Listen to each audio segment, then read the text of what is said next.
अस्सलाम वालेकुम। लास्ट जो हमारी वर्कशॉप कंडक्ट हुई थी उसमें बहुत सारे लोगों ने तो अटेंड की, लेकिन कुछ लोग ऐसे भी थे जिन्होंने अटेंड नहीं की। तो उन्होंने मुझसे पूछा कि उसका आपका टॉपिक क्या है। तो टॉपिक मेरा जो था वो असेसमेंट फॉर लर्निंग था, और मैंने सोचा कि मैं सम अप कर देती हूँ अपना शेयर आप लोगों से, ताकि आप लोगों को भी थोड़ा इसके बारे में आइडिया हो कि वर्कशॉप में क्या डिस्कस हुआ उसमें।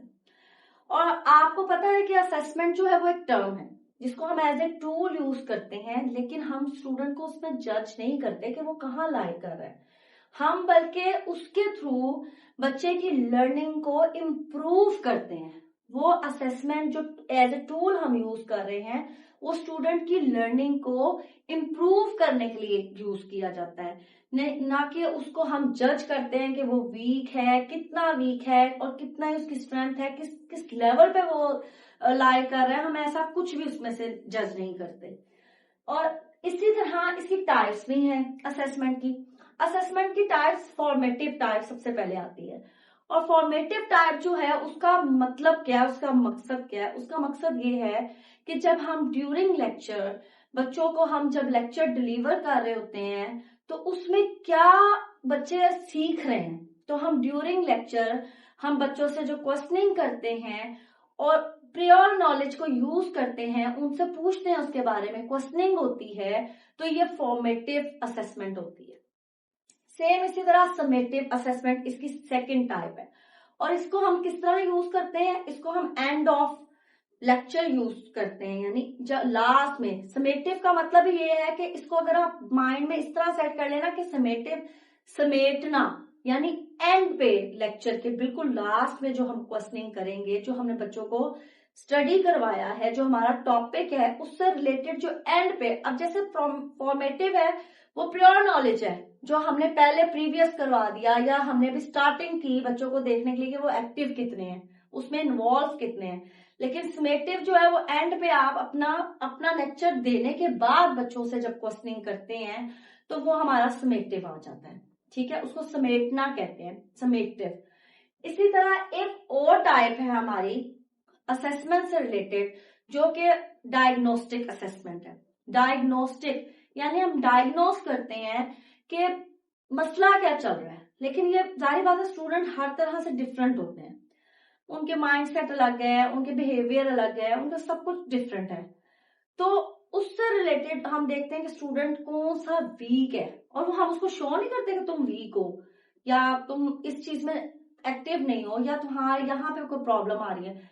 हम उसको बिल्कुल साइलेंटली उस बच्चे को ऑब्जर्व करते हैं, उसका वीक पॉइंट देखते हैं कि कहाँ पे वो वीक है, उसको क्या प्रॉब्लम है, उसको घर से कोई मसला है, कोई उसको स्कूलिंग में मसला है, कोई उसको टीचर से इरिटेशन है, मतलब वो टीचर को अंडरस्टैंड नहीं कर पा रहा या टीचर से उसका वो लेवल नहीं बन पा रहा। जब हम उसको डायग्नोस करते हैं ना तो उसको डायग्नोस्टिक असेसमेंट कहते हैं, कि उसकी प्रॉब्लम को हम सुनते हैं, उसको ऑब्जर्व करके उस पर कोई हम उसको बेटर करने की कोशिश करते हैं एज ए टीचर। तो जब डायग्नोज हो जाता है तो बच्चा खुद ब खुद सेट होना शुरू हो जाता है आपके एनवायरमेंट, क्लास के एनवायरमेंट के साथ। ठीक है, अब कुछ बच्चे एंग्री होते हैं, कुछ बच्चे हाइपर एक्टिव होते हैं। अब एंग्री और हाइपर एक्टिव में भी फर्क है। हाइपर एक्टिव जो है वो नॉर्मल होते हैं, वो कभी कभी आपको शो कर रहे हैं अपने बिहेवियर को। एंग्री आप बच्चे जो है वो गुस्सा करते हैं, उसको गुस्सा करना होता है कि उसकी कोई बात या उसकी डिमांड पूरी नहीं होती, वो एंग्री हो जाते हैं। अब इन दोनों चीजों में भी फर्क है, प्रोएक्टिव, एक्टिव। आपको पता है सब सब में डिफरेंशिएट होता है, मतलब ये डिफरेंट होती हैं चीजें सारी। इसी तरह आपको इसका पर्पस भी पता होना चाहिए कि असेसमेंट का पर्पस क्या है। अब सबसे पहले मैंने आपसे यही डिस्कस किया था कि वीकनेस एंड स्ट्रेंथ्स। हम स्टूडेंट की वीकनेस और स्ट्रेंथ्स इन चीजों को देखते हैं, ऑब्जर्व करते हैं, लेकिन हम स्टूडेंट को शो नहीं कर सकते। हम बड़ी साइलेंटली उसको उस पर कमांड ले लेते हैं, उसको सेट करने की कोशिश करते हैं। Motivate learners by showing progress. अब हम मोटिवेट स्टूडेंट को कर रहे हैं लेकिन उसकी प्रोग्रेस शो नहीं कर रहे। मे बी उसमें प्रोग्रेस अच्छी हो रही हो, मे बी उसमें प्रोग्रेस नहीं हो रही, लेकिन हमने मोटिवेट करना है कि स्टूडेंट जो है मोटिवेट होके उस पर आपको एक अच्छा रिस्पॉन्स दे सके। Learning goal clear and achievable. अब इसमें दोनों के लिए बात हो रही है, स्टूडेंट के लिए भी हो रही है और टीचर के लिए भी हो रहे हैं। लर्निंग गोल्स कि आया जो लर्निंग गोल्स हम दे रहे हैं क्लास में, जो हमारा मकसद था, क्या वो पूरा हुआ? क्या स्टूडेंट समझ सके, अंडरस्टैंड किया उन्होंने लेक्चर्स? अचीवेबल गोल्स, अब इसमें क्या है, जो टीचर ने दिया है लेक्चर, क्या वो अपने गोल्स को अचीव कर सका?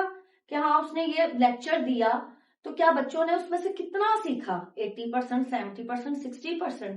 तो ये दोनों चीजें जो हैं टीचर सेंटर, स्टूडेंट सेंटर दोनों पे डिपेंड करती है।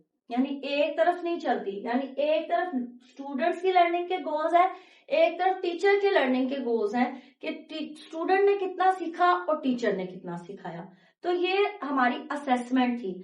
अब मुझसे कुछ लोगों ने ये भी पूछा था उस वक्त में कि असेसमेंट जो है वो, ये जो फॉर्मेटिव है, समेटिव है, ये प्री लेवल पे भी यूज होती है, तो प्री लेवल में भी यूज होती है क्या? आप बच्चों को जब A to Z पढ़ा रहे हैं या हरफ पढ़ा रहे हैं, हरूफ पढ़ा रहे हैं, तो क्या आपका वो जो लेक्चर होता है, जैसे मैं एग्जांपल आपको देती हूँ, मैं बच्चों को E पढ़ा रही हूँ, F पढ़ा रही हूँ, स्टडी करवा रही हूँ, तो क्या मैं उन बच्चों से लेक्चर देने के साथ साथ बच्चों से बार बार नहीं पूछती, बार बार ड्रिलिंग नहीं करती, या आप नहीं करते ड्रिलिंग? तो ये फॉर्मेटिव ही है ना। और जब एंड पे, जब आपको लेक्चर खत्म हो रहा होता है, तो क्या तब भी आप बच्चों से क्वेश्चनिंग नहीं करते? करते हैं ना आप लोग, ताकि जो बच्चों को पढ़ाया होता है, तो अब फॉर्मेटिव और समेटिव भी आ गए। और डायग्नोस्टिक लेवल जो है वो तो हर जगह पे चलता है, इवन हमारे घर में भी चल रहा होता है। हमारे बच्चे के साथ प्रॉब्लम होती है, हम इंडिविजुअली उसको लेके साइड पे बैठ के उससे पूछते हैं कि प्रॉब्लम क्या है, क्या चीज इरिटेट कर रही है, क्या मसला क्या है, बच्चों से पूछ रहे होते हैं। इसी तरह हम स्कूल में, मेरे पास भी एक बच्चा ऐसा था, वो बच्चा बहुत ज्यादा गुस्सा करता था, अगर उसको मना कर दिया जाए तो वो वही चीज को दोबारा कर रहा होता था, ताकि मैं भी इरिटेट हूँ। लेकिन जब मैंने उसको देखा कि मैं उसको उसके हाल पर छोड़ सकती हूँ और वो उस पर नॉर्मल हो जाता है, उसको 5-6 मिनट, 10 मिनट, 15 मिनट इग्नोर करें तो वो सेट हो जाता है। और अगर मैं उसको बहुत ज्यादा प्यार करूं, कोशिश करूं कि इसका मूड सेट हो जाए, तो वो सेट नहीं होता था, बल्कि वो ज्यादा मूड अपसेट कर लेता था अपना। तो जब मैंने उसको इग्नोर किया, 1 दिन, 2 दिन, 3 दिन, वो मुझे मैंने डायग्नोस कर लिया कि इसका ये प्रॉब्लम है, कि मैं इसको थोड़ा सा प्लेस दूंगी, ये खुद ही सेट होना शुरू हो जाएगा। जब ये सेट होगा तो खुद ही वो बाद में पेंसिल बुक्स पकड़ के वर्किंग भी स्टार्ट कर देता था। तो ये डायग्नोस किया मैंने कि अगर मैं उसको वही करती रहती, प्यार करती रहती, तो उसने बिल्कुल नहीं अंडरस्टैंड करना था बात को, तो उन्होंने वो कर लिया। अब ये प्री लेवल पे भी यूज होती है, ये आप बच्चा जो है बड़ा भी हो जाए, यूनिवर्सिटी लेवल पे भी चला जाए, स्कूल, कॉलेज, यूनिवर्सिटी, हर जगह पे ये इम्प्लीमेंट होती है। ये तीनों जो हमारी असेसमेंट है, ये तीनों लेवल जो है वहां भी यूज होते हैं, क्योंकि यूनिवर्सिटी लेवल पे भी स्टूडेंट्स को कोई ना कोई प्रॉब्लम होती है। जब टीचर्स को ऑब्जर्व कर लेता है कि ये प्रॉब्लम आ रही है, तो वो सॉल्व हो जाती है। तो अब आपको समझ आ गया होगा कि असेसमेंट फॉर लर्निंग क्या है, क्या गैप्स है, क्या फ्लॉज है, वो सब इसमें स्टूडेंट टीचर जो है वो स्टूडेंट के बारे में, और स्टूडेंट टीचर के बारे में, यानी लर्निंग प्रोसेस जो है वो इम्प्रूव होता है इसमें।